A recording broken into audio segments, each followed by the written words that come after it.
Hey everybody, and welcome to my channel. Today we are going to be doing a really fun DIY. Main items you are going to need for this DIY is some Dollar Tree foam board, and you will probably only need two pieces. I bought three, but yeah, I only used the two. And then some of this wood contact paper from Dollar Tree.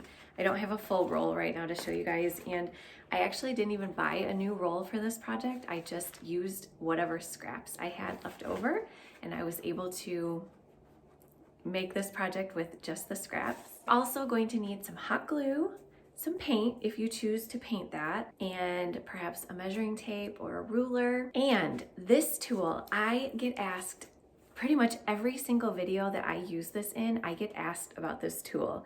So this is just, honestly, I don't even know the name of this. My husband bought me this little set for Christmas a couple years ago. Yeah, you heard me right. He bought me a toolbox with actually a bunch of useful stuff in it, so a really great idea.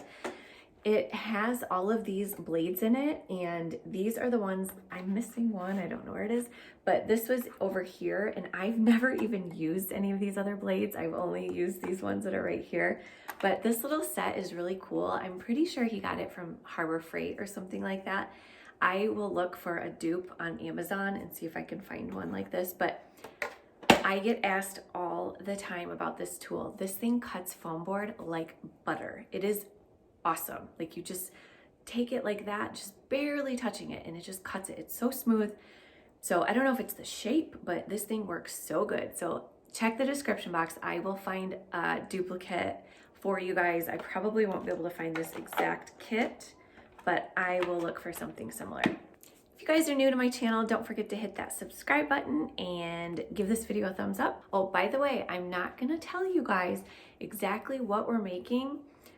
You may figure it out halfway through or so, but you have to watch till the end to see where I put this item, because this is probably something a lot of you have in your house, and this DIY that I'm going to do is just going to make this item that's probably found in your bathroom, it's just going to make it look a little more high end. So stay tuned till the end to see exactly where we put these.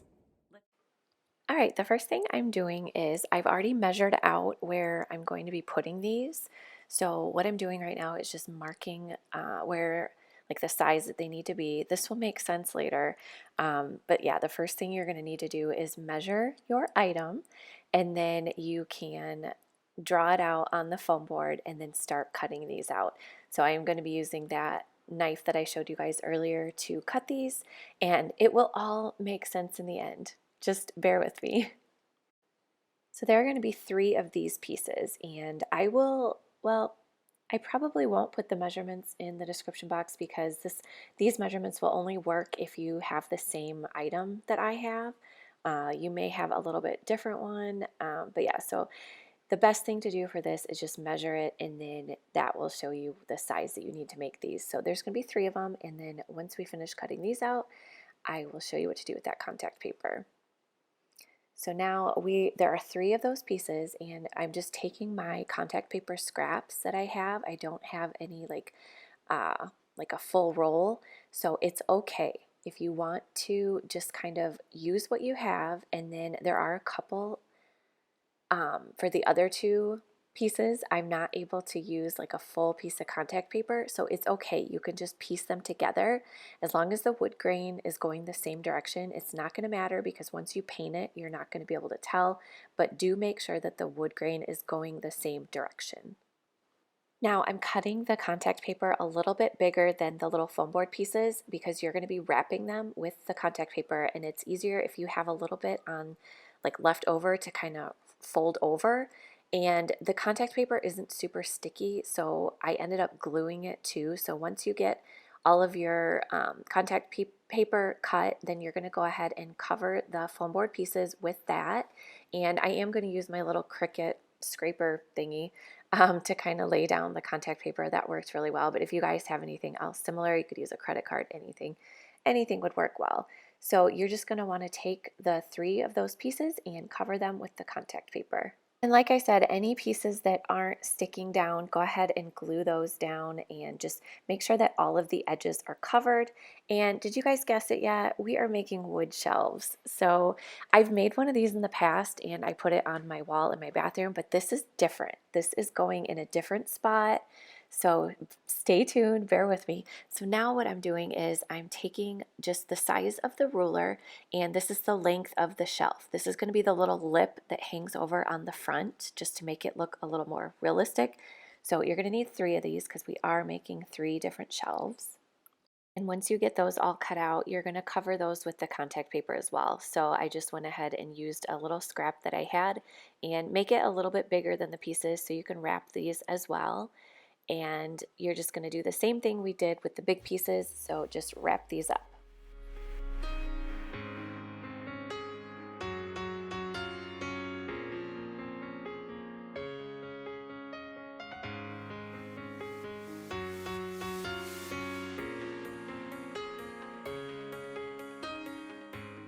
Now, my contact paper wasn't as long as this little strip, so I just took another little scrap piece that was, the wood grains were going in the same direction, and I'm just gonna finish covering the bottom piece of it.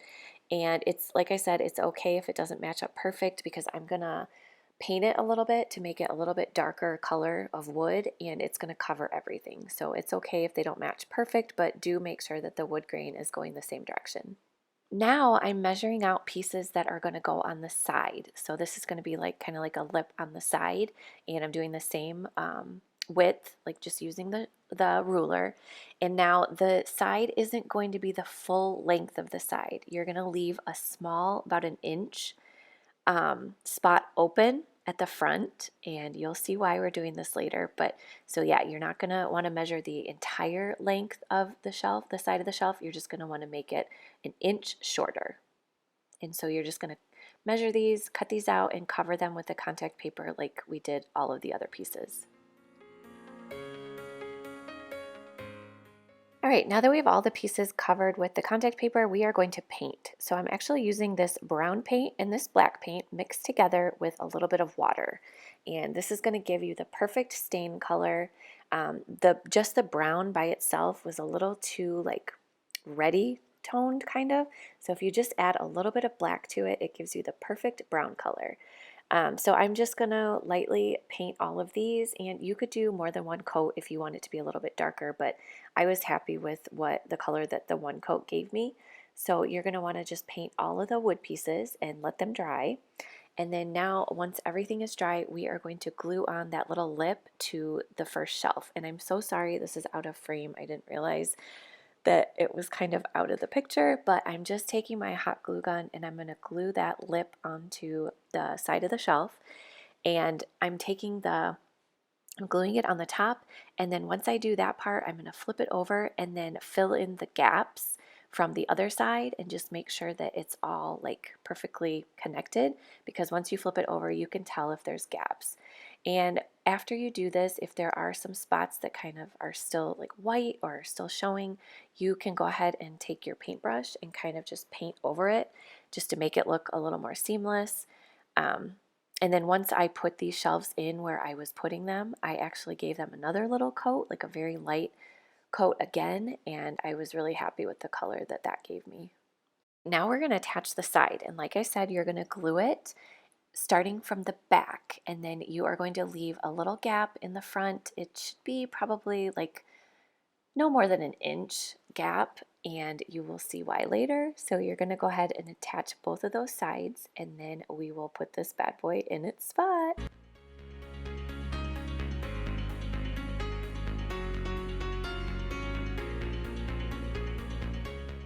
All right, guys, this is my husband's bathroom before, and I am going to put those wood shelves on this shelving unit that I picked up from Walmart, and this is what it looks like. I think it turned out so cool. It looks so much more high-end, and it looks so much more like farmhousey. It's not perfect by any means because it is foam board and contact paper, but I just love how this turned out. I just think it makes it look so much more put together, and I'm really happy with how it turned out. Did you guys guess that this is what we were doing? All right, you guys, I hope you enjoyed this video and found this helpful. Let me know down in the comments if you guys are going to do this to one of your shelving units. Let me know what you guys thought. See you all next time. Bye.